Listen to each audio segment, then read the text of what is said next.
பாண்டி பஜாரில் என்ன பண்ணாங்கன்னு கேட்டால், மக்கள் எல்லாம் கோலாகலமாக கூடி இது வரைக்கும் அவ்வளோ க்ரௌடவே பாண்டி பஜார் பார்த்தது கிடையாது, பிரதமரை பார்க்க வந்துட்டாங்கன்னாங்க.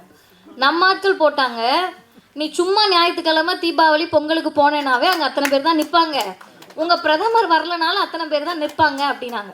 அதில் நம்ம குறிப்பாக கவனிக்க வேண்டிய விஷயம் என்னென்னா, இவங்க வந்து ஒரு ஷோ வராரு மோடி, அது என்ன ஷோ, ரோட் ஷோ வராரு அப்படின்னாங்க. ரோட் ஷோ வராருன்ன உடனே மக்கள் எல்லாருமே ஆரவாரமாக பிரதமரை பார்க்க போகிறாங்க அப்படின்னாங்க.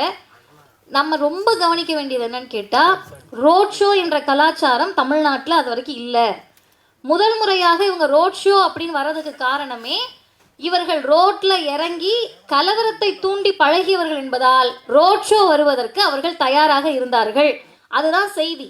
இவங்க சரி ரோட் ஷோலாம் வராங்க, நீங்கள் என்ன பண்ணிட முடியும் அப்படின்னு கேட்டப்ப, இந்த நூலில் முதல்வர் பேசிய உரையில் அவர் பேசுகிறார், நீங்கள் வந்துட்டு போனீங்கல்ல பாண்டி பஜார், அதோட முழு பேர் உங்களுக்கு தெரியுமா?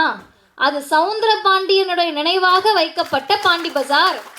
நீ அங்கே வந்துட்டு திராவிட இயக்கத்திற்கு எதிராக வாக்கு கேட்டால் எங்கள் மக்கள் எப்படி உங்களுக்கு வாக்களிப்பார்கள் என்ற கேள்வியை இந்த நூலில் முதல்வர் பதிவு செய்திருக்கிறார்.